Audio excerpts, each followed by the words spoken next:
everyone. Hi everyone. Parashat Emor, Vayomer Adonai el Moshe, Emor el HaKohanim b'nei Aaron. The word Emor means in English say. The root is Amal, and it's a little bit different than the word Dibur, which the root for this word is Dalet Bet Reish, which means speak. This is two different levels of speech in the spiritual level. Amira means to talk softly to somebody, almost whispering. And God talks to Moshe and say to him in a soft way, and tell him that's the way you need to talk to the Kohanim, in a soft way, because the Kohanim are bringing mercy to the world, and this is the channel that needs to go energetically to them. So we understand that the Parsha talks about the power of speech, and we have a lesson to learn. How to talk in a compassion and mercy, and when to add the borderline if needed for a little bit of judgment. The Rav Shik, the Maharash, talks about this Parsha and refers to Psalms 13 verse 7. Imrot Adonai, Imrot Teorot. The way God speaks is a pure way to speak. And the way to do it is pure. It's merciful. It's very soft. The world was created in 10 ma'amarot. Again, the word amal, in a soft way, softness. The word amira is being used in softness and draws spirituality into our world and makes it into materialism, gashmiut. The same 10 ma'amarot, the 10 saying that Hashem was creating, those special sounds, the world, later on manifest in our world as the 10 commandments. But the word command is not the way that it says is in the Torah. In the Torah, 10 commandments are actually 10 dibrot, aseret hadibrot. So you use the same root of dibrot, daber, when they turn into how you bring it into our world, and how, it's not just in heavens. When we need to work with it in our worlds, we have to know sometimes that you should just not murder. You should just, the judgments are important too, even though it has so much mercy. Now, what do you do when you need to say things that are not so pleasant to the ear and you still need to say them? The power of the tongue, saying, creates a reality. It can create a reality of life or death, and because words can hurt other people. Hashem commands Moshe to tell to the Kohanim how to say it and bring peace to the world, because this is what they need to do. Emor, if you take the word and say it backwards, it gives you Rom Aleph, which means raising the letter Aleph, which means Alufo shel Olam, and bring the power of God highly to a higher place. You use it by interpersonal communication between people that comes from soft tongue, love, and allows you to lift up the person that is standing in front of you, so that the person, if you talk to him softly and nicely, this person will feel a lot of confidence, a good self-esteem, and will change his own inner self to a good and better way. To have positive speech and be good and kind to others.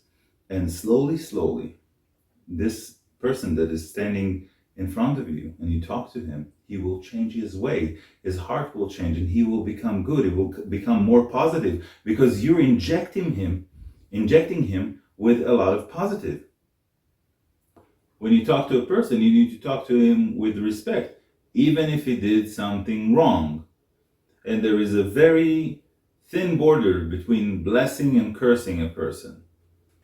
We need to talk to people with respect, even if they did something wrong to us. And there is a very thin border between a curse and a blessing. And the Baal Shem Tov is saying that a curse is happening when a person is looking for trouble and gives freedom to his anger with accepting this bad habit with a lot of peace and a lot of excuses. This brings justifications for his bad deeds.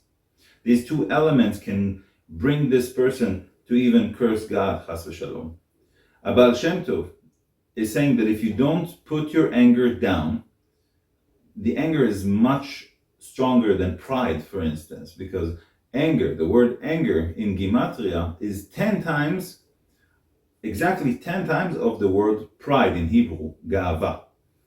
And the person that is angry is much more, 10 times worse than the regular pride person that you will see. Masechet Avot is telling us about 4 types of anger in people. Easy to get angry and easy to please, hard to get angry and hard to get pleased, hard to get angry and easy to please, which is the righteous person, and easy to get angry and hard to get pleased, which is the evil person. Mesilat Yesharim of the Ramchal is telling us that when we get angry about somebody in some sort of situation, the best thing for us is to close our mouth and not to say nothing.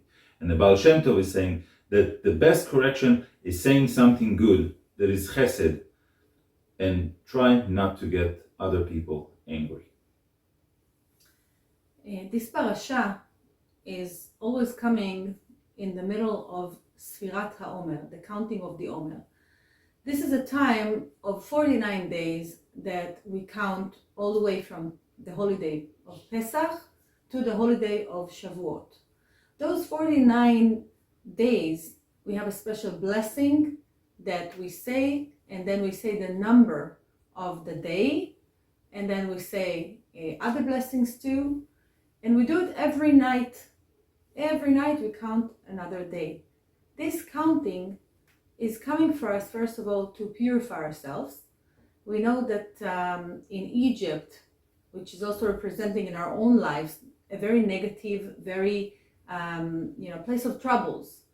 And when the Israelites were there, they were so, sucked into the mentality of being slaves that it was just so hard for them to even believe that there's hope. Now, in the spiritual level, what we translate to is that they fell from levels, of spiritual, light that they had in them into the darkness. And there are 50 gates of holiness, and whatever we have in the holiness, we have in the impurity. So we have also 50 gates of impurity. And if a soul goes to the 50 gates, it's very hard. You cannot save them. And the Zohar explains to us that the Israelites in Egypt already fell to the 49 gates of impurity because of the sadness. Sadness affects people. And there was a great need for Hashem himself, for God himself, to go into Egypt and just take them out of there with the plagues, with destroying all the negativity and the way that Egypt was built with all their evil, spirits and voodoo and all that they had there. And then Hashem gave us a very, very powerful tool to step, again, 49 steps up to the 50th gate, which is Shavuot, the holy day that we receive the Torah.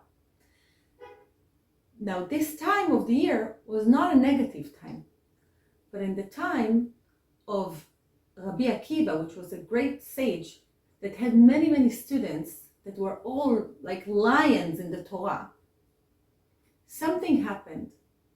And during the time of the Omer, in the time of Rabbi Akiva, a mysterious plague started hurting the students of Rabbi Akiva, and 24,000 of them died in that mysterious plague. When the rabbis asked what happened, the answer was that it's not that they didn't love each other, but they did not treat each other with respect.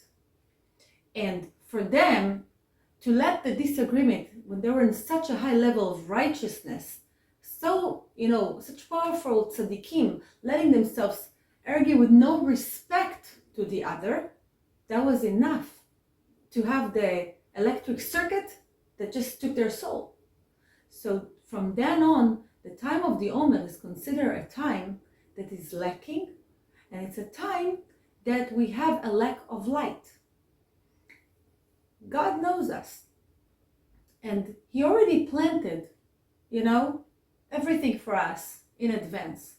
So even though this is considered a time that is negative, and we have to be careful on certain things, we have some traditions or customs that we don't do during that time, like we're not listening to music, we don't cut our hair, and it's better not to marry during that time.